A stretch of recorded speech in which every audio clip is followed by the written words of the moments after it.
کسی بھی ہوائی جہاز کے حادثے کے بعد اس میں سوار مسافروں میں سے کسی کا زندہ بچ جانا ایک معجزہ ہی ہو سکتا ہے۔ ان پلین کریشز میں بچ جانے والے مسافروں کی کہانی انتہائی حیرت انگیز اور نایاب ہوتی ہے۔ اس ویڈیو میں ہم جانیں گے ایک ایسے شخص کی کہانی جس کا جہاز سمندر میں کریش ہونے کے باوجود نہ صرف وہ زندگی اور موت کی کشمکش میں رہا بلکہ 15 گھنٹوں تک سمندر کے پانی کے بیچ خونخوار اور بھوکے شارک کو روکنے میں کامیاب رہا۔ دسمبر 1986 کی ایک برساتی رات میں 37 سالہ فلائٹ انجینئر والٹر ویارڈ جونیئر نے اپنے بیچ کرافٹ طیارے میں بہاماس کے کیپٹل ناساؤ سے میامی کے لیے اڑان بھری۔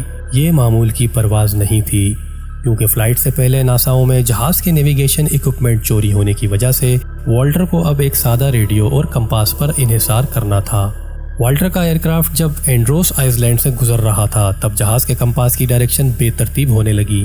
والٹر کو اپنی ڈائریکشن تلاش کرنے میں مشکل ہو رہی تھی۔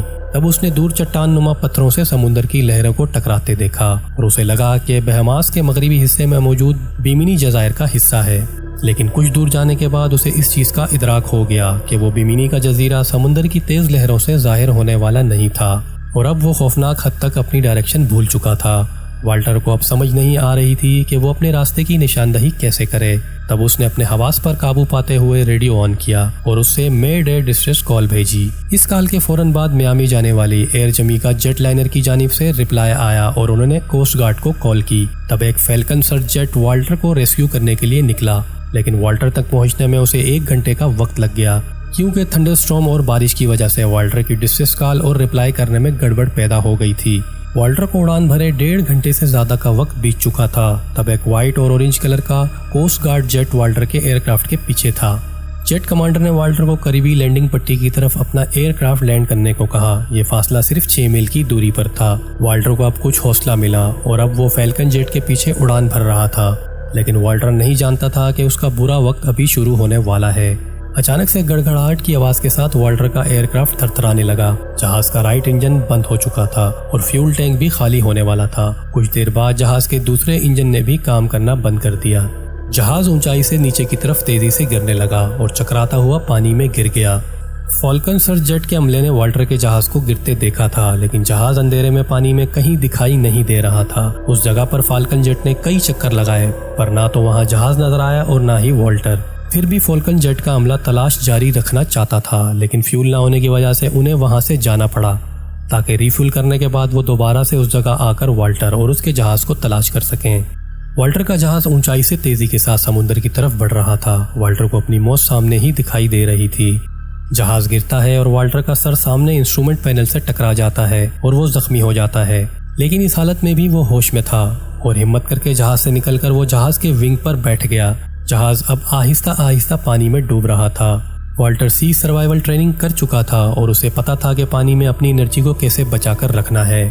آدھا گھنٹہ گزرنے کے بعد ٹانگوں میں شدید درد کے ساتھ وہ کپ کپانے لگا اور مایوس ہونے لگا کیونکہ وہ جان چکا تھا کہ طوفانی بارش، رات کی تاریکی اور چاروں طرف سمندری لہروں کے بیچ پانی میں اسے کوئی نہیں دیکھ سکے گا۔ اب والٹر نے تیرنا شروع کر دیا، لیکن اس کی بدقسمتی اس کا ساتھ نہیں چھوڑ رہی تھی۔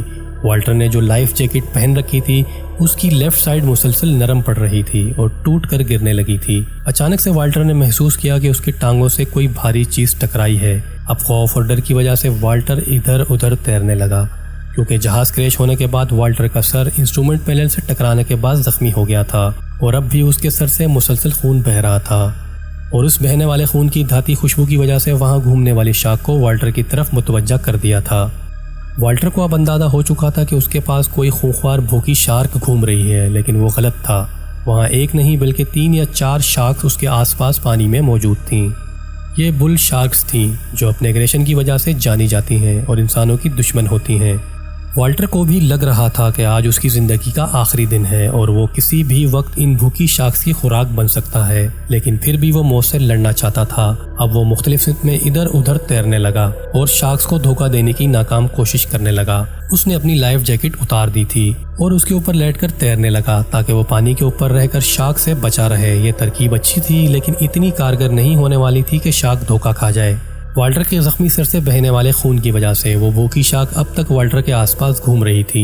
مسلسل شارک کے حملوں کے ڈر سے والٹر خود کو بچا رہا تھا اور ادھر ادھر تیرنے کی کوشش کر رہا تھا۔ اب اس کی ہمت جواب دینے لگی تھی کیونکہ خون جما دینے والے سمندر کے ٹھنڈے پانی میں تیرتے ہوئے وہ بہت تھک چکا تھا۔ اس شدید تھکان کی وجہ سے اس کا جسم اس کا ساتھ چھوڑنے لگا تھا، لیکن پھر ایسا ہوا جس کی امید بھی نہیں کی جا سکتی تھی۔ والٹر نے ایک تیز روشنی کو دور سے اپنی طرف آتے دیکھا اور قریب آنے پر اس نے محسوس کیا کہ یہ وہی فیلکن کوسٹ گارڈ کا طیارہ ہے اور وہ اسے تلاش کرنے کے لیے چکر لگا رہا ہے۔ تب اس نے پائلٹ کی توجہ اپنی طرف مبذول کروانے کے لیے اپنی اورنج لائف جیکٹ ہوا میں لہرانا شروع کر دی، لیکن جہاز کے پائلٹ نے اس پر کوئی توجہ نہیں دی۔ اب والٹر کو لگا کہ پائلٹ نے اسے نہیں دیکھا ہے اور اس کا بچنا اب ناممکن ہے، لیکن وہ غلط تھا۔ کاکپٹ میں موجود پائلٹ پہلے ہی کوسٹ گارڈ سلیک بوٹ کے ساتھ ریڈیو کے ذریعے رابطے میں تھا، جو والٹر سے 12 منٹ کی دوری پر تھے۔ کچھ دیر بعد کوسٹ گارڈ کی سلیک بوٹ والٹر تک پہنچ گئی اور اسے ریسکیو کر لیا گیا۔ اب والٹر نے انہیں اپنی ساری آپ بیتی سنائی اور ان کے لیے بھی یہ یقین کرنا مشکل تھا کہ زخمی ہونے کے باوجود 15 گھنٹے تک گہرے سمندر میں بھوکی شارکس کی موجودگی میں والٹر زندہ تھا۔